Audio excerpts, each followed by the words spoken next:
समस्त ग्रामवासी उस मेला देखने को जा रहे हैं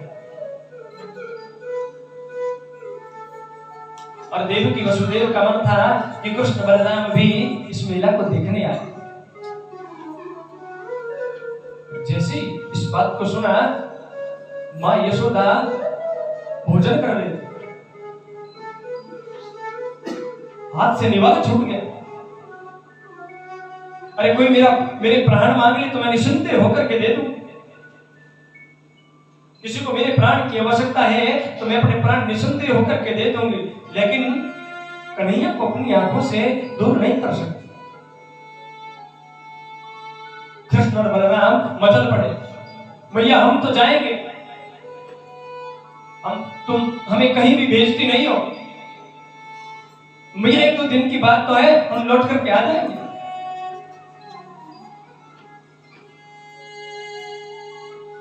मां यशोदा रोने लगी। नंद बाबा ने समझाया, अरे मन को छोटा मत करो देवी, मैं सखाओं को साथ में लेकर के कृष्ण बलराम को एक दो दिन में मथुरा का दर्शन करा करके लेकर के आऊंगा। रात्रि का समय हुआ, कन्हैया की नींद खुली। कन्हैया ने देखा मां यशोदा पलंग पर नहीं है, और जाकर के ढूंढा तो देखा मां यशोदा एक खंबे के सहारे सिर लगाकर के रो रही थी। कन्हैया ने पास में जाकर के पूछा, भैया क्या बात है, क्यों रो रही है? नन्हे नन्हे हाथों से कन्हैया ने मां यशोदा के आंसू पोंछे। क्या बात है मां, क्यों रो रही? मां यशोदा हिलकियों से रो पड़ी। लाला मुझे तो कल रात में पता चला, मुझे तो कल रात में अक्रूर जी ने बताया कि तू मेरा पुत्र नहीं है, तू तो देवकी नंदन है, तू तो वसुदेव नंदन है। लेकिन तू जानता है कन्हैया, जब तू गायों को चराने जाता था ना, जब तक रात तक घर नहीं लौटता था, जानता है उन वियोग एक एक पल को मैं कैसे बिताती थी। और तू कल जा रहा है, ना जाने मुझे क्यों ऐसा लग रहा है तू लौट करके नहीं आएगा, और तेरे वियोग में मैं जी नहीं पाऊंगी लाला। कन्हैया हिलकियों से रोने लगे, भैया परसों आगमिष्यामि, मैं परसों आ जाऊंगा, मैं सच बोलता हूं परसों आ जाऊंगा। मैया को समझाया। सुबह प्रातः 4 बजे अक्रूर जी ने पुनः रथ सजाया मथुरा को गमन करने के लिए। इधर पूरे ब्रज क्षेत्र में खबर चली गई कि कन्हैया को लेने के लिए कोई मथुरा से आया है। और जैसे ही प्रातः काल में नंद भवन के महल का दरवाजा खुला, हजारों गोपियां सामने खड़ी हो गई, हिलकियों से रोने लगी, कन्हैया कहां जा रहे हो? तो कन्हैया कहने लगे, मैं मथुरा जा रहा हूं मेला देखने, और हाँ मैं परसों आ जाऊंगा। गोपियों ने कहा, तुम ऐसे नहीं जा सकते हमें छोड़कर, हम तुम्हें जाने नहीं देगी। गोपियां कन्हैया के रथ के आगे लेट गई। कृष्ण बलराम रथ से उतरे और गोपियों को प्रणाम करके कहने लगे,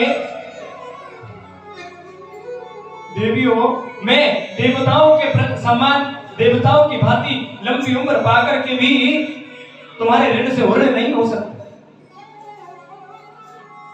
और हाँ मैं वचन देता हूं मैं परसों आ जाऊंगा। और जैसे ही रथ में बैठने को हुए, इतने में राधा रानी आई।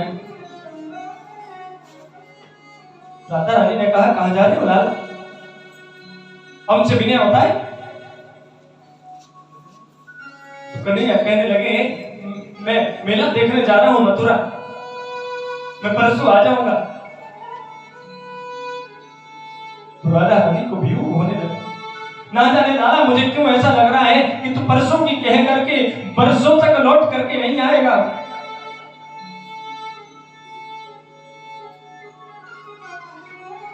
कन्हैया कहने लगे अरे नहीं, मैं वचन देता हूं, मैं परसों आ जाऊंगा। हाँ, तुम्हें विश्वास नहीं है ना, तो पास में रखी थी मुरली, निकाल करके राधा रानी को दी और कहा देखो मैं यदि, तुम तो जानती हो कि मैं मुरली के बिना एक पल भी नहीं रह सकता, तुम्हारे लिए नहीं सही तो इस मुरली को लेने अवश्य होगा। सांत्वना दी कि परसों आगामी श्यामी में परसों आ जाऊंगा। इतने में मां यशोदा की मूर्छा टूटी, दौड़ती हुई बिलखलाती हुई महल से बाहर आई। अरे तनिक रथ रोकिए, सुनो तो सही, एक मिनट लाला का दर्शन होने दो। कृष्ण बलराम रथ से उतरे और मां की गोद से लिपट गए। मां यशोदा ने अंक में भर दिया और कहने लगी अरे लाला, मैं कौन होती हूं तुम्हें रोकने वाली? अरे मैं तो एक ग्वारी न हूं, तुम्हें कैसे रोक सकती हूं?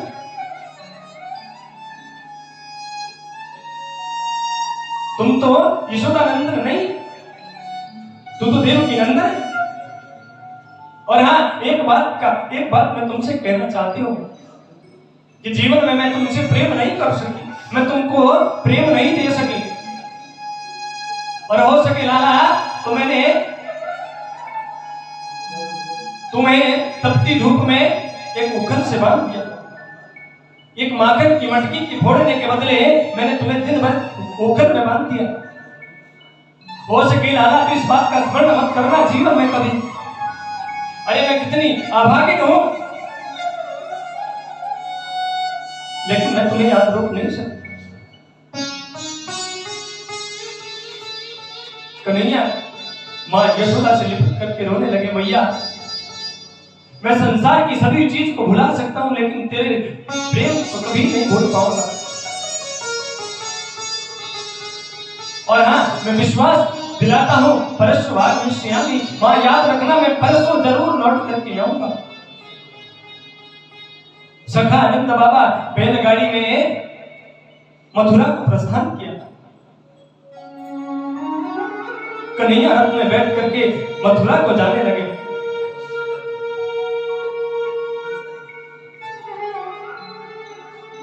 और जैसे ही मथुरा को जाने लगे, गोपी और मां यशोदा कन्हैया को निहारती रही, देखती रही। जब तक उस रथ की धूली दिख रही है ना, तब तक मां यशोदा लाखों गोपियां कन्हैया को निहारती रही और मन में ये सोच रही है कि लाला के मन में हमारे प्रति प्रेम उत्पन्न हो। शायद कन्हैया हमें देख करके विलखते हुए ऐसी इस विरह रूपी अग्नि में छोड़ करके ये सोचे कि मैं जल्दी वापस जाऊं, और विधाता से कह रही है कि विधाता, तूने इस अक्रूर को क्रूर बन के भेजा है हमारे प्राण प्रियतम को हमसे दूर करने के लिए। और जब तक उस रथ पर लगा पग चिन्ह दिखता रहा ना, तब तक मां यशोदा लाखों गोपियां उस रथ को निहारती रही। भगवान ने मथुरा को प्रस्थान किया। चले हैं मथुरा को भगवान, देख के यशोदा हुई बेहाल। चले हैं मथुरा को भगवान, देख के यशोदा हुई बेहाल। चले हैं मथुरा को भगवान, देख के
लौट के जल्दी आना।